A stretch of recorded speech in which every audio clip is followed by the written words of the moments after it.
masih mau kepo-kepo lagi prodi lain yang ada di Institut Teknologi Nasional. Tadi udah geodesi, terus aku sempat main juga ke teknik elektro. Sekarang kita pindah dulu ke teman-teman desain produk. Oke, penasaran dong? Penasaran dong? Hari ini aku ketemuan barengan sama Bapak Agung Pramudia Wijaya SSN MSN. Halo Bapak. Halo, Apa halo. kabar Pak? Alhamdulillah Aduh, baik. dosennya aja stylish cuy. Sedep banget. Kita ketemuan juga sama mahasiswanya. Ada Alia Gita Sudrajat. Hai. Kemana nih? Mau lihatnya kemana? Boleh kemana aja. Angkatan 19. 19. Bawa adik tingkatnya juga, betul? Betul. Betul. Ada Raden Muhammad Hikman Aska Antono, angkatan 2020. Oke, gimana kabarnya? Baik? Baik. Baik. Sama aku ditanya-tanya nggak apa-apa ini? Tanya aja. Tanya aja. Saya diem. Tanya aja lah. Gitu. Tapi kan kalau ngomongin soal desain tuh banyak ya Pak sebenarnya ya. Iya. Ada desain interior, ada desain produk juga, ada Betul. fashion design juga. Gitu. Nah, cuman kalau ini tuh lebih fokusnya ke produk atau gimana tuh? Iya, jadi nama prodinya desain produk. Kalau profesinya berarti desainer produk ya, atau product designer. Jadi ya desainer produk tuh merancang sebuah produk yang digunakan oleh manusia sehari-hari. Nah, kalau deskripsinya menurut ADPI itu Asosiasi Desain Produk Industri Indonesia. Ya, yang sudah disepakati bersama lah. Ini kalau ini secara deskripsi, jadi katanya proses pemecahan masalah strategis, saya baca nih ya. Proses pemecahan masalah strategis yang mendorong inovasi, membangun kesuksesan bisnis, dan mengarah pada kualitas hidup yang lebih baik melalui produk, sistem, layanan, dan pengalaman inovatif. Jadi yang digarisbawahi dari desain produk adalah pemecahan masalah. Jadi desain produk adalah problem solving lah ya. Jadi memecahkan masalah. Mungkin untuk mudah dipahami oleh masyarakat tuh mudahnya begini. Misalnya, dulu orang tidak mengenal sendal misalnya gitu ya. Orang nggak pakai alas kaki, tapi lama-lama orang membutuhkan alas kaki untuk berjalan, untuk keamanan kakinya. Lalu muncullah alas kaki sendal. Tapi itu tidak dirancang dengan benar oleh seorang desainer produk. Ya bisa dipakai aja, tapi mungkin nggak nyaman gitu kan. Ya, betul. Lalu materialnya juga kurang sesuai dengan perkembangan zaman. Lalu sudah mulai ada ilmu desain produk, ada desain sendal gitu yang dirancang memang sesuai dengan ada ilmunya, metodenya, mempelajari dulu ukuran kaki, anatomi kaki bagaimana supaya dipakainya nyaman, aman, secara material juga bisa tahan lama misalnya gitu, dan pada akhirnya memiliki nilai ekonomi gitu kan. Terus ternyata alas kaki sendal tuh nggak cukup, ada kebutuhan lain, muncul sepatu gitu kan ya, muncul sepatu. Tapi ternyata sepatu yang hanya satu jenis itu nggak cukup. Ternyata ketika orang berolahraga, ada kebutuhan sepatu juga, ada desain sepatu olahraga. Tapi olahraga juga macam-macam tuh, punya kebutuhan sendiri-sendiri. Orang basket butuh sepatu khusus, orang main sepak bola, orang bulu tangkis misalnya begitu ya, orang main skateboard butuh sepatu. Makanya lalu ilmu desain produk tuh berkembang, mendesain sepatu yang dirancang khusus untuk kegiatan-kegiatan spesifik seperti itu misalnya gitu. Nah, padahal manusia sekarang aja di zaman sekarang dalam kehidupan sehari-harinya itu nggak lepas dari menggunakan produk yang dirancang oleh desainer produk. Tapi mereka nggak ngeh gitu. Yang bikin sepatu itu siapa, yang bikin handphone siapa, yang bikin tumbler ini siapa, yang bikin mendesain mic ini siapa, yang mendesain apapun yang kita pakai, kacamata, jam tangan. Nah, itu adalah karya desain yang dihasilkan oleh seorang desainer produk. Orang masih lebih tahunya desain interior, desain komunikasi visual. Padahal setiap detik aktivitas manusia tidak lepas dari benda-benda yang dihasilkan oleh seorang desainer produk. begitu. Oke, Mudahnya padat begitu. ya. Kita kayak berasa kuliah 2 SKS ya, Pak ya. Tapi dari mahasiswanya sendiri, kenapa sampai kepikiran untuk masuk dan terjun ke dunia desain produk? Dari mana dulu nih? Boleh mungkin aku. Boleh. Kalau aku nih kebetulan aku nggak apa ya pakai bahasa. Jadi awalnya tuh emang mau masuk desain, tapi masih bingung desainnya desain apa. Udah tahu nih desain interior ada, desain komunikasi visual udah ada. Cuman waktu itu kebetulan dikenalin sama desain produk.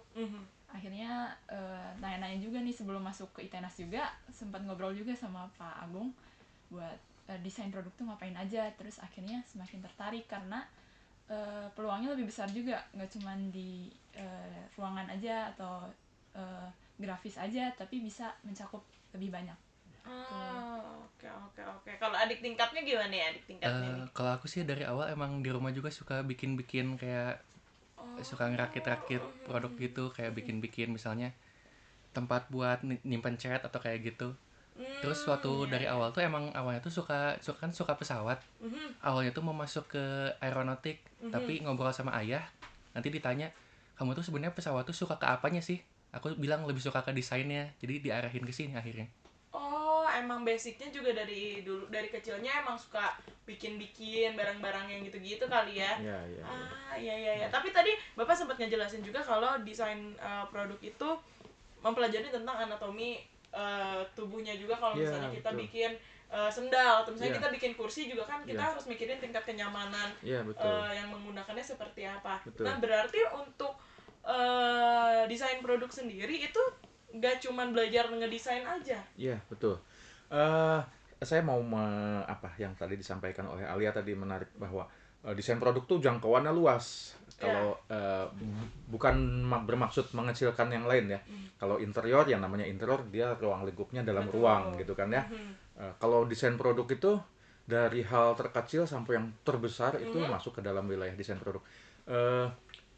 Peniti kan ya, sesederhana itu, sekecil itu sampai pesawat itu adalah rancangan seorang desain produk.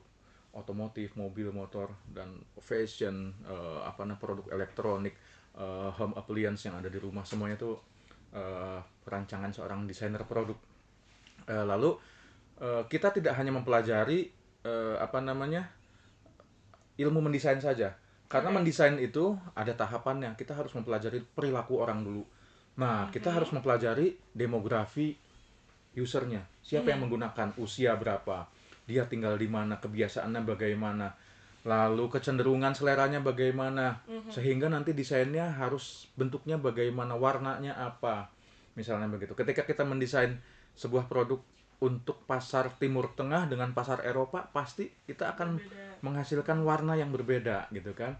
Kita mempelajari budayanya dulu bagaimana. Lalu mempelajari juga yang tadi kenyamanan, keamanan itu berkaitan dengan ergonomi ya, ergonomi dengan ukuran tubuh manusia, ukuran organ-organ tubuh. Kalau kita mau merancang misalnya tadi yang kita bahas sepatu, ya kita harus mempelajari struktur kaki itu bagaimana. Ketika orang olahraga berenang dengan main bola itu beda, makanya ada sepatu katak yang bentuknya dan secara fungsi berbeda dengan, nah udah gitu. Yang juga penting bahwa desain produk itu tidak bisa berdiri sendiri, tapi multidisiplin. Desainer produk merancang mobil, pasti itu akan bekerja sama dengan orang mesin, dengan orang elektro, dengan orang engineering yang lain-lain. Ada yang berkolaborasi dengan marketing, ada yang survei tentang budayanya, dan jadi multidisiplin gitu ya. Nah, gitu. Jadi banyak yang dipelajari. Jadi mahasiswa desain produk juga belajar tentang bisnis.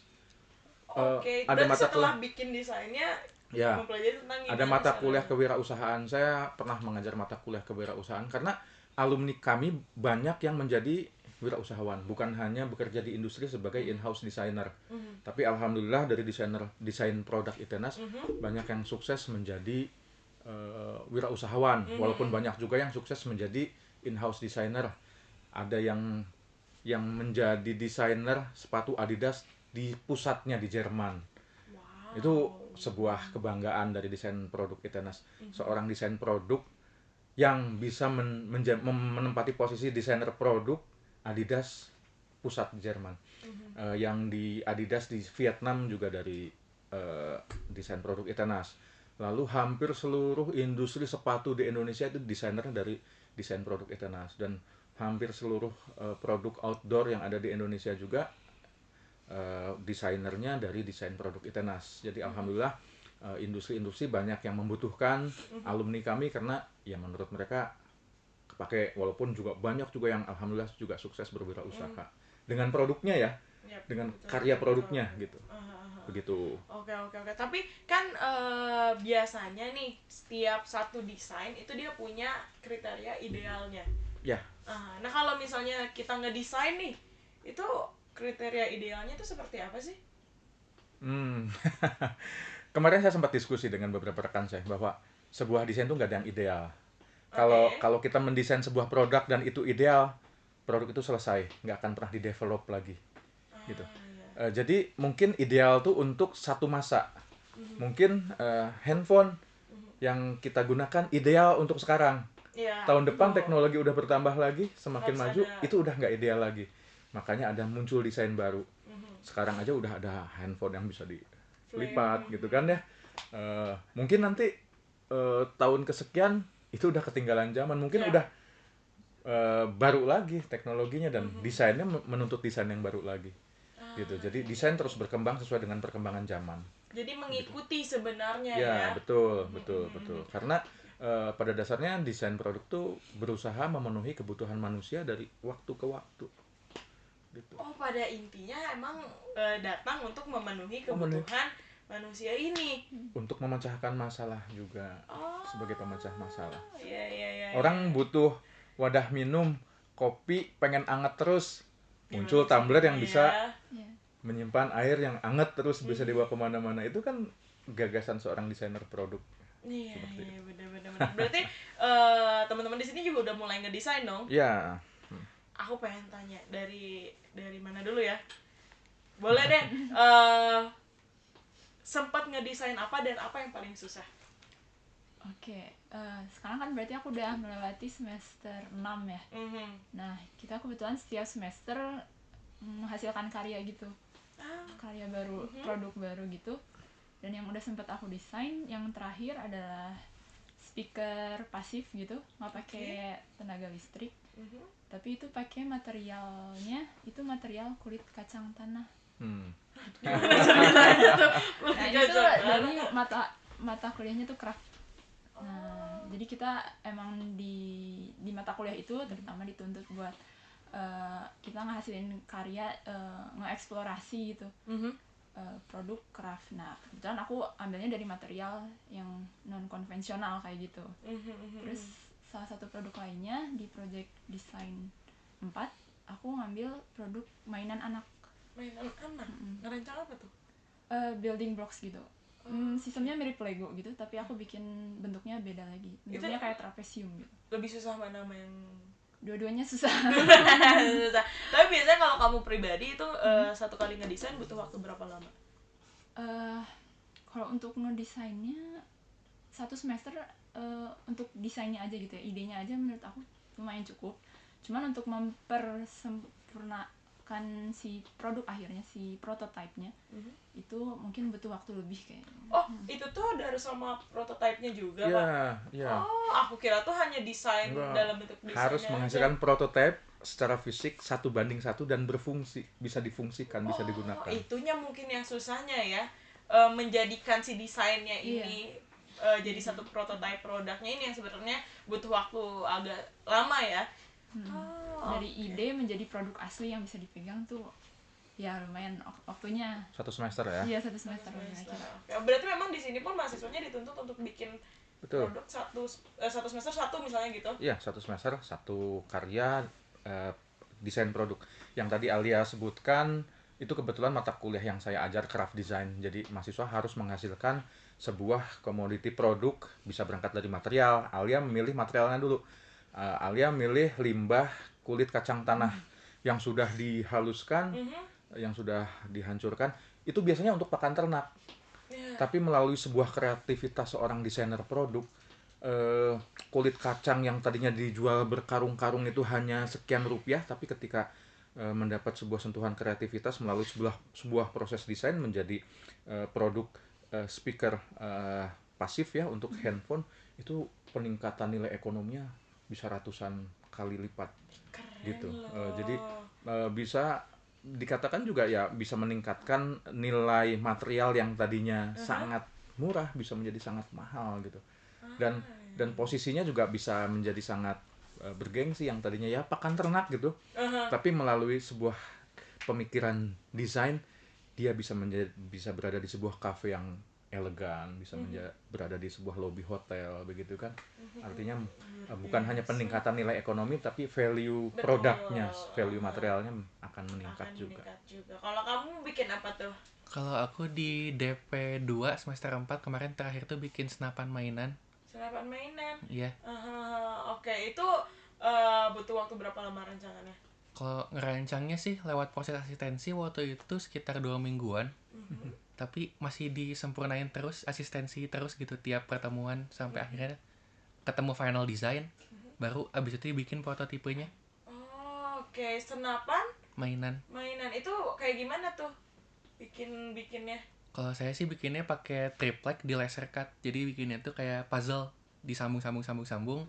Nanti dikasih skin, dikasih lapisan luarnya. Nanti itu udah jadi, tinggal masukin part-part internalnya aja. Tapi biasanya kan maksudnya seorang desain produk ini harus dong maksudnya meningkatkan tingkat kreativitasnya. Itu kreativitasnya harus dimainin lagi dan lain-lainnya. Itu biasanya dapat ide dari mana sih? Mana dulu deh, mahasiswanya dulu deh sebelum ke dosennya. Tadi tuh gimana inspirasinya? Cara dapat ide atau inspirasinya? Biasanya tuh tergantung kita mau mulai dari mana deh kayaknya. Misalnya kita mau ngelihat fenomena yang ada nih di tren yang sekarang tuh ada apa sih? Orang-orang suka make apa sih? Atau ada permasalahan apa di masyarakat? Nah setelah itu baru kita istilahnya kalau di desain produk tuh kita define dulu masalahnya apa. Terus kalau udah ketemu baru kita mengideasi, kita cari desain gagasan yang bisa jadi solusi buat permasalahan tersebut. Terus abis itu baru masuk ke proses desainnya kayak gitu. Oke.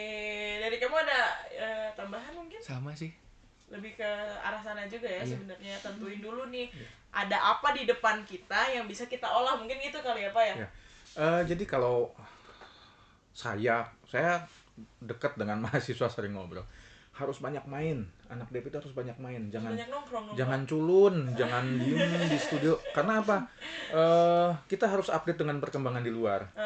Jangan sampai kita mendesain sesuatu menurut yang mendesainnya, wah ini udah keren banget nih, sangat menyelesaikan masalah. Ternyata di luar sana orang udah melakukan itu sekian tahun yang lalu. Nah kita harus sering main ke mall, tapi main ke mall tuh bukan main ke mall tuh masuk ke toko-toko yang menjual produk-produk home appliance, ke toko-toko yang menjual produk-produk yang berkaitan dengan kehidupan manusia sehari-hari. Jadi orang tuh udah sampai sini, bukan untuk meniru, tapi supaya kita waspada, jangan sampai kita dianggap menjadi plagiator gitu ya, menjadi peniru gitu ya. Lalu juga banyak referensi sekarang dengan mudahnya melihat sesuatu lewat handphone kan ya, harus update info terus, jangan sampai ketinggalan. Orang desain udah sampai mana kita, ya kan? Nah, jadi harus banyak update. Lalu yang penting juga, ini sangat penting, anak desain produk tuh harus punya hobi. Ketika masuk kuliah pasti yang ditanya hobinya apa. Kalau nggak punya hobi itu haram. Karena apa? Karena banyak mahasiswa desain produk yang sukses menjadi wirausahawan itu berangkat dari hobi. Ada salah satu alumni yang sekarang sukses menjadi desainer sepeda. Dan dia punya workshop industri sepeda sendiri. Berangkat dari hobi. Dari awal kuliah dia selalu naik sepeda, suka sepeda. Dari sebelum sepeda tuh tren ya. Dari dulu dia senang naik sepeda. Tugas-tugasnya selalu berkaitan dengan sepeda. Akhirnya dia cita-citanya harus punya industri sepeda sendiri. Dan sekarang punya industri sepeda yang orang bisa memesan custom sesuai dengan ukuran tubuhnya, sesuai dengan kebutuhan, bahkan sudah ya ekspor ke Eropa, Amerika. Itu berangkat dari hobi. Ada yang hobinya suka banget sama jewelry, sukses menjadi desainer jewelry. Bahkan sudah tingkat internasional, sudah sering ikut kegiatan fashion show di beberapa negara di luar. Ada yang hobinya sepatu, sekarang sukses menjadi pengusaha sepatu, mendesain sepatu. Dan pasarnya juga kayak luar negeri. Jadi desain produk tuh harus punya hobi. Yang hobinya musisi, ada yang musisi hobinya musik gitu ya. Jadi seolah-olah nggak berkaitan dengan desain produk, tapi akhirnya dia sukses menjadi desainer alat-alat musik. Dia gitaris, akhirnya menjadi desainer gitar, yang tentunya desainnya berbeda dengan gitar-gitar yang sudah ada, gitu kan, dengan pendekatan desain produk. Pokoknya hobi itu bisa menghasilkan sebuah peluang baru yang karena dia hobi, dia suka, akhirnya ya dia melakukannya dengan senang hati. Oke, berarti karena lebih ke apa ya, hobi ini bisa dijadiin goals-nya untuk ke depannya gitu kali ya. Betul. Oke. Makanya kenapa ketika kamu datang, kamu suka misalnya barang-barang tas atau yang lain-lainnya. Bisa tuh mulai dari ngedesain tas dulu, apapun yang emang kita suka sebenarnya kayak gitu ya. Ada yang berangkatnya bukan dari bendanya tapi dari materialnya. Saya suka banget sama material bambu. Ada yang begitu. Akhirnya dia mengembangkan material bambu. Nggak tahu produknya apa, tapi dia mendalami bambunya dulu. Akhirnya menjadi banyak sekali jenis produknya yang berangkat dari bambu. Misalnya begitu. Ada yang begitu juga. Jadi kalau menurut saya, kalau saya sendiri memang kayak Hikman, dari kecil mainan semua bikin sendiri. Jarang beli mainan saya. Jadi ketika menemukan bidang ini, wah sangat menyenangkan buat saya. Sampai sekarang saya juga berkarya, senang bikin jadi apa-apa. Tapi aku penasaran Pak, yang desain yang paling Bapak suka yang udah Bapak bikin itu desain apa?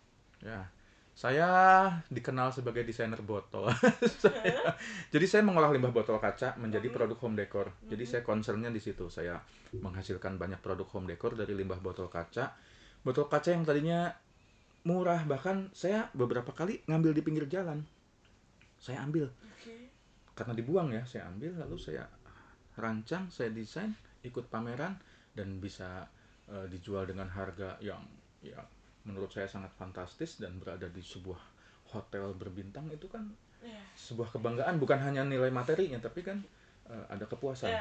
Ya saya di situ, lalu saya juga pas kuliah S2 lalu ngambil S2-nya pertunjukan musik, dan saya menjadi musisi eksperimental dari karya-karya saya sendiri, membuat alat-alat musik dari limbah botol. Saya membuat gitar botol ya, bass botol.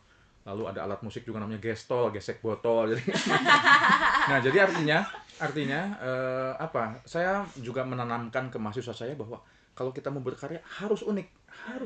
Kalau beda sama orang lain ngapain? Kita jangan jadi follower, kita harus jadi pionir. Itu yang kami tekankan kepada mahasiswa kami begitu. Oke, tapi dalam kalau aku ngedesain tuh menurutku susah ya, tapi ke teman-teman yang memang ada passionnya di sini, mungkin gue tinggal ngelakuin aja, terus caranya seperti apa tinggal ngikutin si rangkaian ininya aja sebenarnya, cara-caranya. Tapi ada nggak sih kayak kendala yang pasti selalu akan terjadi ketika ngedesain satu produk? Dari mahasiswanya dulu deh.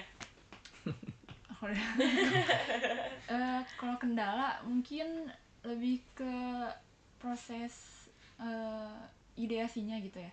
Jadi pertama mungkin kita udah nyari gagasan yang bagus, yang cocok nih buat permasalahan yang ada kayak gimana. Tapi nggak berhenti di situ kan, kita juga harus melakukan uji coba. Desain yang kita buat ini bisa nggak sih mengatasi masalah mereka gitu. Nah di situ mungkin kendalanya harus melakukan pengulangan setelah uji coba kayak gitu. Jadi kita tuh desainer bukan membuat sesuatu yang sesuai kemauan kita aja, tapi emang benar buat orang lain gitu. Cuma kadang kalau aku sih kendalanya, kadang-kadang inspirasinya suka kadang ngeblank gitu. Jadi pas udah ada tiba-tiba hilang. Iya, jadi harus mikir dulu apa ya gitu, nyari lagi inspirasi gitu. Sama kayak tadi dibilang kan harus banyak eksperimen, yang kadang-kadang ya kurang dananya gitu. Kadang udah ada tuh tiba-tiba hilang, bingung jadinya ya. harus nyari inspirasi lain. Tapi berarti anak-anak desain produk ini lebih sering nongkrong ya? Iya sih, Iya sih. bisa dibilang. Atau nongkrong sama dosennya nih, Pak? Ya, saya sering main sama mahasiswa, sering lah. Kebetulan saya juga punya kedai kopi, jadi yuk di tempat saya traktir anak-anak tuh. Jadi ya saya menjalin kedekatan dengan mahasiswa tuh seperti itu. Kalau di luar kampus kita seperti teman lah gitu ya. Jadi mereka juga lebih nyaman untuk bisa bercerita, punya masalah-masalah tuh bisa lebih lepas lah ceritanya. Ya mungkin kendala-kendala tadi tuh mungkin kesulitan mahasiswa tuh ngajuin 10 ide semuanya ditolak karena kami nggak mau mahasiswa menghasilkan ide yang biasa-biasa aja. Susah, memang susah. Karena idenya ini yang mahal ya, Pak ya? Kalau misalnya mau dikasih yang mudah bisa, tapi nanti Anda jadi desainer yang biasa-biasa aja. Gitu. Mau menghasilkan karya yang luar biasa harus melalui sebuah proses yang luar biasa, melalui sebuah perjuangan. Nah kadang kan susah nggak sih untuk menjadi desainer produk? Ya susah nggak susah ya, tapi semua ilmu bisa dipelajari. Kalau kita mau belajar, semua bisa dipelajari. Saya selalu bilang begini, saya nggak butuh mahasiswa yang pintar tapi males, tapi saya butuh mahasiswa yang bodoh tapi mau belajar.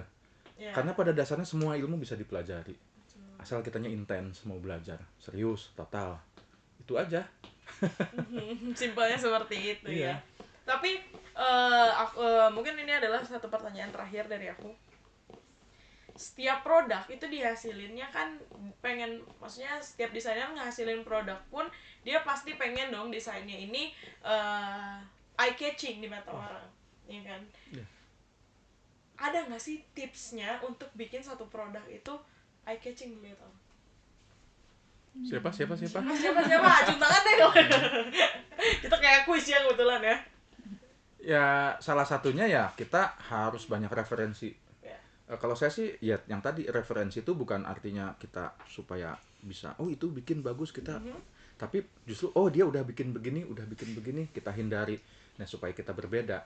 Nah untuk bisa salah satunya kalau tadi istilahnya eye catching ya kita harus bisa update, peka terhadap perkembangan zaman juga. Jangan sampai secara fungsi itu baik tapi secara visual ya jadul banget desainnya. Nah makanya kita harus update, mengikuti perkembangan zaman. Bentuk-bentuk yang sekarang update sekarang tuh seperti apa. Sekarang kita ngelihat produk-produk home appliance yang ada di rumah, mesin cuci juga estetis banget ya, gitu kan ya. Padahal ya fungsinya buat nyuci doang kan. Tapi kenapa orang harus memilih itu dengan harga yang mahal? Karena secara visual enak dilihat, ya kan. Teko aja kan bisa mahal banget padahal cuma buat manasin air doang, tapi kan desainnya lucu ya, jadi orang tuh pengen beli walaupun harganya estetiknya keluar ya, Pak. harganya tuh mahal gitu, tapi orang mau beli gitu kan, karena ya orang pasti melihat secara visual dulu.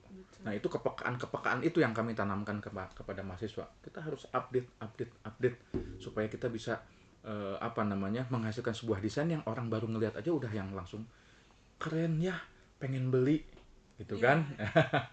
Gitu mungkin gitu ya. Berarti yang aku tangkap di sini adalah desain produk itu nggak cuma hanya ngedesain doang, tapi kita juga mempelajari tadi ergonominya juga. Betul. Tingkat kenyamanan dari penggunanya seperti apa, manfaat dari produknya kayak gimana, inovasi-inovasi barunya itu apa yang memang bisa kita kembangin lagi, yang bisa bikin desain kita tuh berbeda dengan desain-desain orang lain, yang bisa bikin pelanggannya ini atau orang lain tuh interest sama desainnya kita sendiri gitu kali ya Pak. Oke deh. Terakhir, ajakin dong teman-temannya buat daftar dan masuk ke desain produk Itenas. Gimana tuh? Buat teman-teman mungkin yang udah mendengarkan dari awal sampai akhir, kalian gak usah ragu-ragu. Mungkin kalau misalnya masih ragu-ragu, cari tahu lebih banyak dulu tentang desain produk. Tapi dari aku sih, kalau kalian merasa kalian punya jiwa kreativitas yang besar gitu ya, punya rasa penasaran yang gede, desain produk tuh cocok banget buat kalian, menurut aku sih. Jadi gak susah-susah banget lah ya. Penting kemauannya besar sama ya orangnya penasaran aja gitu. Kalau dari Iman gimana nih? Ya kalau misalnya ada yang hobi-hobi ngoprek atau hobi-hobi bikin-bikin apa gitu, masuk aja ke sini, seru dah. Seru udah aman gitu ya. Terakhir Pak, Ya. apa yang pengen disampaikan nih? Oke, yang punya hobi, pengen mengembangkan hobi, bahkan itu bisa menjadi masa depan. Yang hobi otomotif, hobi motor, udah disinilah tempatnya. Karena kita ada mata kuliah pilihan car styling dan vehicle design gitu ya. Lalu yang hobi mobil, modif mobil, di sini ada mata kuliahnya mendesain mobil. Yang punya hobi-hobi, di sini tempatnya memang untuk mengembangkannya. Lalu juga desain produk itu, Itenas nih ya, terkenal menghasilkan banyak musisi yang eksis di luar ya.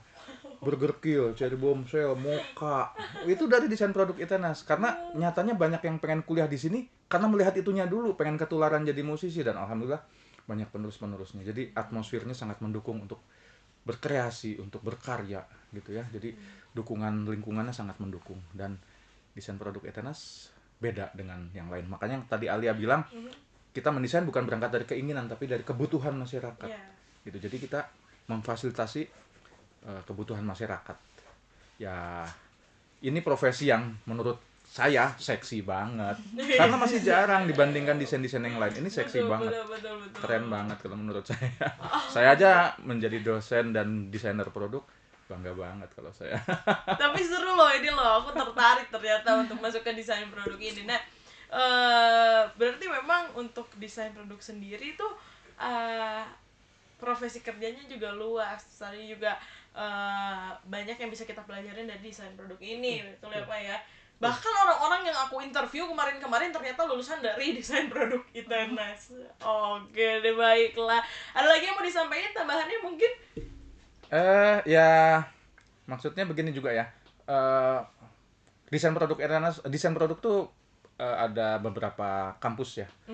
Itenas punya ciri khas sendiri. Kalau Itenas tuh sangat membumi itu dalam pengertian peka terhadap permasalahan yang ada di masyarakat. Misalnya waktu itu Bandung lagi menghadapi permasalahan sampah.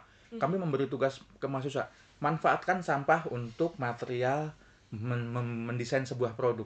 Artinya kita punya peran yang aktif dalam menanggulangi masalah menjadi sebuah produk yang pada akhirnya memberikan nilai ekonomi dan memberikan lapangan pekerjaan untuk orang lain. Jadi real project lah gitu ya, real problem yang bisa kita selesaikan dari kehidupan sehari-hari gitu. Oke deh, baik. Keren kan? Keren dong. Beda dong sama yang lain. Jangan lupa masuk berarti ya ke desain produk Itenas. Syarat pendaftarannya sama kayak prodi lain, betul? Ya. Ada syaratnya nggak sih untuk masuk ke sini? Apa syaratnya? Ada ya kan? Ada ya. Tapi kalau beberapa jurusan kan ada yang dia harus syaratnya tidak buta warna dan lain-lain. Oh iya, kalau itu ya. Oh, itu iya ya. Ya. Syaratnya tidak buta warna aja. Ya. Oke, dan harus punya goalsnya kata bapaknya gitu, harus punya hobi. Kamu mau dibawa kemana ini desainnya gitu kan ya? Ada yang sukses menjadi desainer velg NK di Jepang. Keren banget. Nah, itu dia yang harus kamu cari. Kamu mau dibawa kemana? Sekarang desainnya otomotif lagi berkembang. Ini tempatnya di sini. Betul banget. Baiklah, terima kasih banyak Bapak. Terima kasih, Teman-teman, terima kasih. banyak, sukses ya kuliahnya ya. Bapak juga sukses ya Pak. Terima kasih. Ngadepin anak-anak kayak gini, untung nggak pusing ya anak-anaknya. CS. Mamen CS berat. katanya gitu. CS berat, CS ngeberatin gitu. Nggak, ini Seru baik-baik kayak anak. begini loh. Oke deh, Pak, terima kasih banyak sekali lagi. Teman-teman, kasih. terima kasih banyak yang sudah main-main ya ke podcast kita ya. Sukses kuliahnya. 1 tingkat lagi, 2 tingkat lagi ya. Iya. Baiklah, terima kasih juga buat kamu udah join di podcast kita kali ini. Sampai bertemu di podcast selanjutnya. Bye-bye. Bye.